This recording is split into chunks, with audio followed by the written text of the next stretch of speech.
Hello there, everybody, and today I'm here to review Justice League Crisis on Infinite Earths Part 1.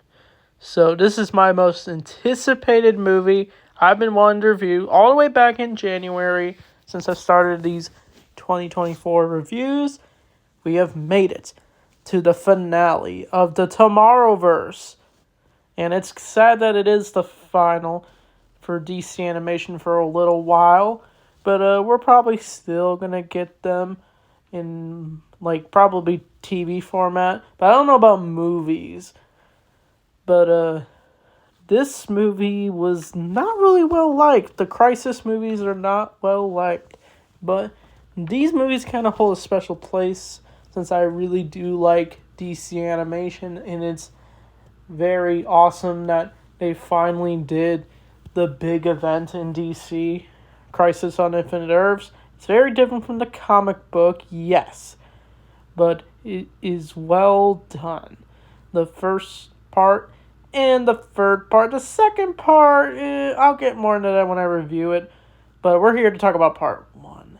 Honestly, this movie could have been just one long movie, but I can see why they put it in the parts, because it's a big story. But this time, it is about the Flash.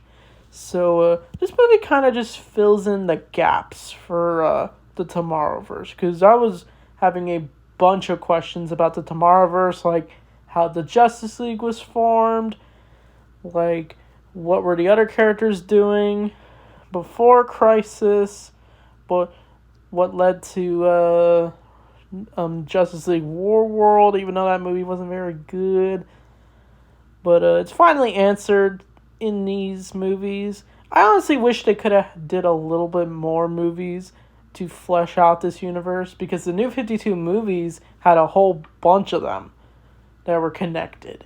And it honestly took a while for them to finish their movies, all the way from 2013 to 2020. These movies feels like they were just starting, honestly.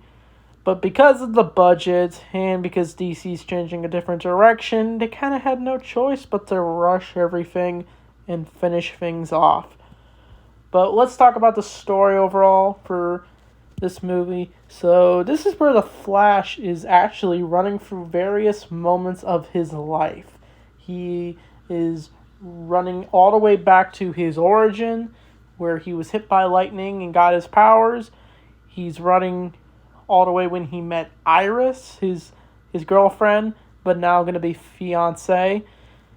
But it shows how they met at a restaurant, and it also shows how Barry formed the Justice League. It actually answers what happened after the Batman Long Halloween. If you don't know, the post-credits scene showed Flash and Green Arrow meeting up with Bruce Wayne. I thought it was going to be to form the Justice League, but it was actually for something else. But I like how this is overall Barry's story. It shows what it meant to be the Flash, what it means to be a hero, for all the sacrifices Barry has to make throughout this whole event. But the main thing that happens in this movie is when Barry goes up against the villain Amazo, who is able to absorb powers like you saw in Justice League Unlimited and the original run, where he becomes super powerful because he absorbed all the Justice League members' powers. But he's fighting Superman and Green Arrow, and I even like how Flash calls Green Arrow Robin Hood, because, I don't know, he uses an arrow, and Green Arrow's like, Robin Hood doesn't have a car. But he's able to take out Superman, Amazo, and because Superman's powers are drained, he's unable to fight. So Green Arrow and Flash take Superman in the Green Arrow mobile, and they're able to go to Wayne Manor instead of going to Star Labs.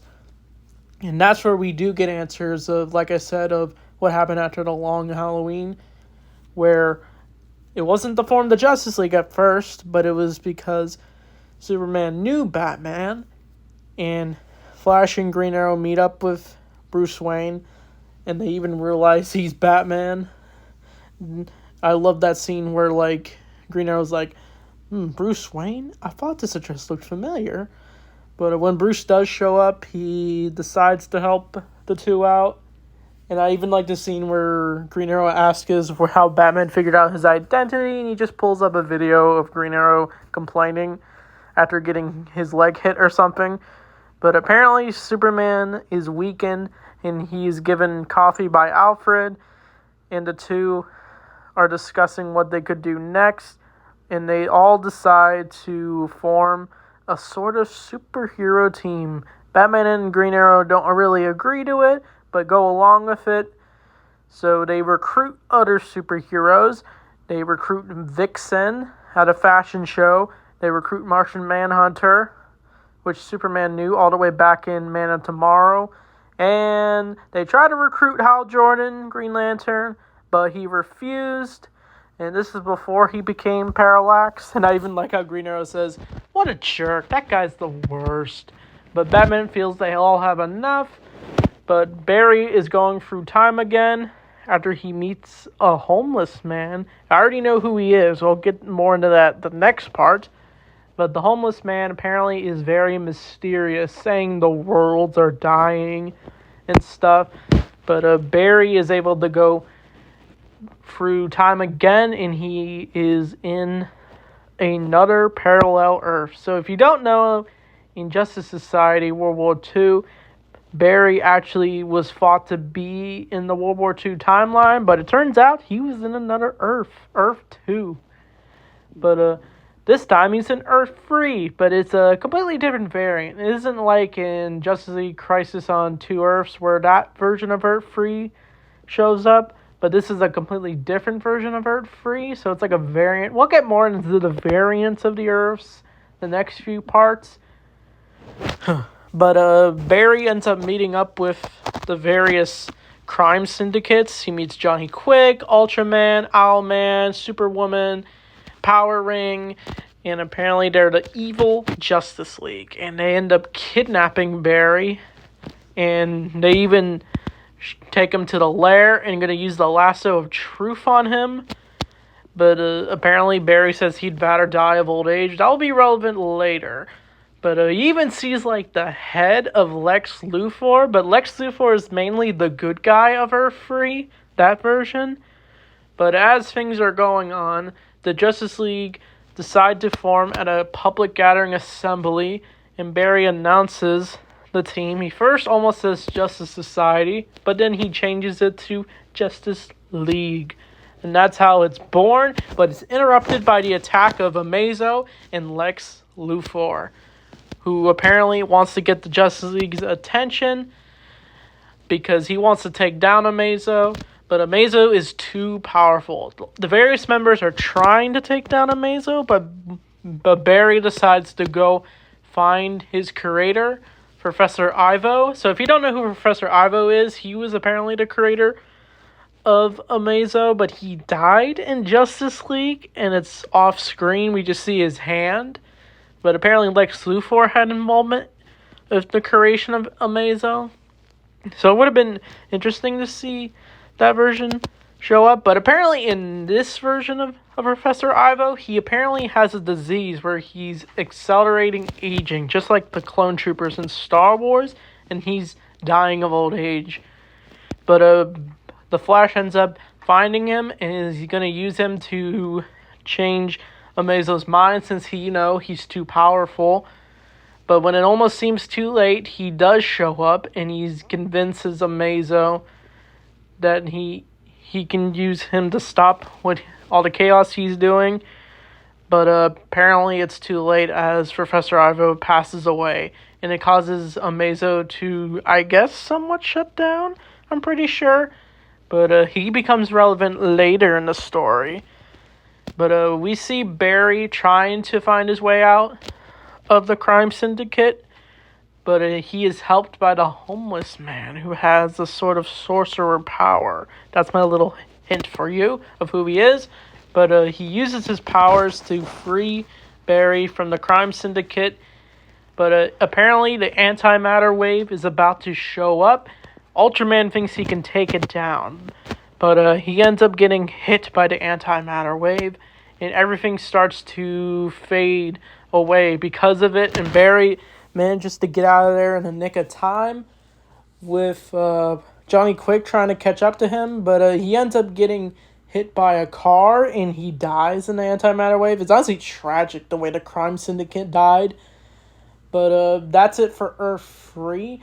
But that's where we get to the crisis itself, where all the heroes are coming together and they are recruited by Harbinger, who is revealed to be Supergirl, and played by Meg Donnelly. Meg Donnelly is awesome as Supergirl. I wish she got to be Supergirl for the DCU, but I'm excited for the new one, Millie Hardger, I think her name is, who's going to be the new Supergirl, but that's a different topic.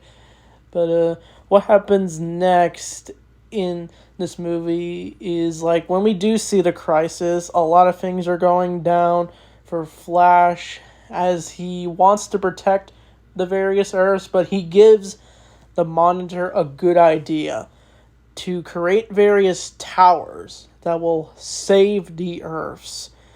But when we do see all the characters together, there becomes a pothole for this movie. Because in the last movie, Justice League World, Batman, Superman, and Flash ended up losing some of their memories because they were trapped on World, and apparently they didn't remember. But for some reason, that plot line is pushed to the side.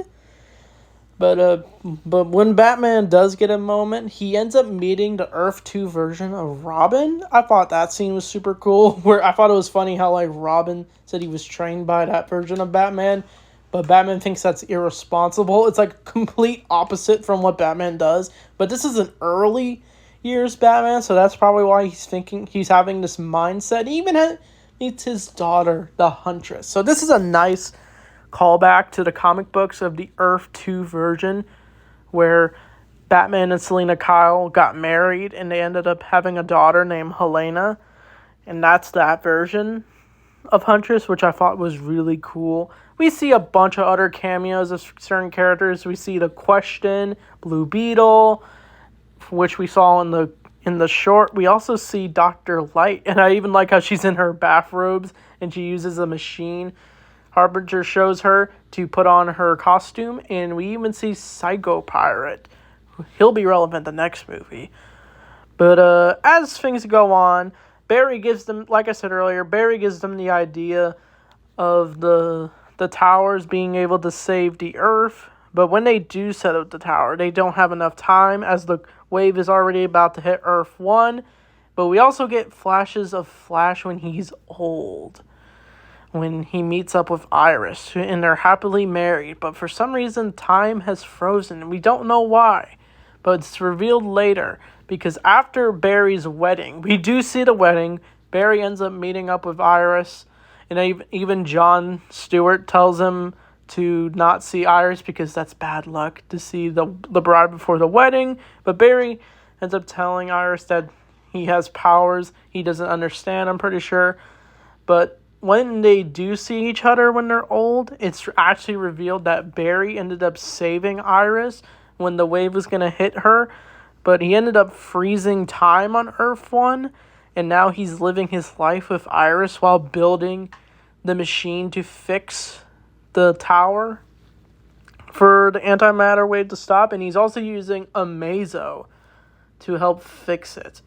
But when the two do fix the tower, Iris unfortunately passes away from too much struggle, and it ends up upsetting Barry, and it's a very depressing scene. But Barry has to keep pulling through it, and he builds the machine. And in the comic book version, if spoilers, Barry Allen does die in that story. But in this version, he goes on the cosmic treadmill, and he's able to prevent the wave from hitting Earth 1. And Barry ends up saving the day, as the Justice Leaguers thought that was it. It was just going to be the end. But it was saved at the last second. And we also get a scene with the Spectre, who ends up revealing that Barry has a role in this crisis, but he doesn't know why. But before he can say it, he vanishes into the Speed Force, and basically drains out all his speed energy, and Barry unfortunately dies. But before he can die, he goes all the way back at the beginning of the movie where he sees how his old self sees his younger self becoming the Flash, and then he fades away all the way to War World, where Bruce is in that little fantasy, and he tells Bruce to go back to the beginning, and Barry unfortunately dies. But before that, during the wedding, Barry's able to convince our Harbinger to have everyone at his wedding, the Justice League themselves: Bruce, Diana, Clark, Lois, John, who's his best man, Hawk Girl, basically the OG Justice League. And I forgot to mention one scene. Barry ended up having a scene with Bruce and Dick Grayson of this Earth. But Batman's hesitant to have Dick as his sidekick or his adopted son, because Batman feels he can't put him in the system of Gotham, but Barry's trying to convince him that he should do it, recruit Dick, but Batman is like, But I think the movie ends with, unfortunately, because things are changing, time travel doesn't work because of the crisis, and because things are changing, unfortunately, Supergirl has to witness her friends from the Legion of Superheroes die. Brainy dies, and it's actually heartbreaking because I actually like the chemistry between Brainy and Supergirl in the Legion of Superheroes, but fortunately they both die, and Supergirl is devastated, and that's the end of the movie. So Justice League Crisis on Infinite Earths was definitely a fun time for me. I really liked part 1. I love the story that they developed with Barry and his final moments, and it shows how much compassion he has for his friends, Iris, and him trying to save the world. The finale was really good, and it left on a good cliffhanger. Part 2, I'm going to get more into that next week, but I give this movie probably an 8 out of 10. It wasn't the best DC animated movie, but it was definitely memorable for me. I liked the Flash-centered story. The voice cast was amazing too. Jensen Ackles as Batman is awesome. Matt Boomer as the Flash is awesome. Darren Criss as Superman is always really good. And all the other cast members as the Justice League is always good to hear. The animation, it does look cheap, but it's probably because they were forced to rush the production of this movie. But overall, I'm glad they got to finish the movies they were trying to do in this arc. But we'll give our conclusion once we finish part 3. So anyway, thanks for watching. I'll see you all next time.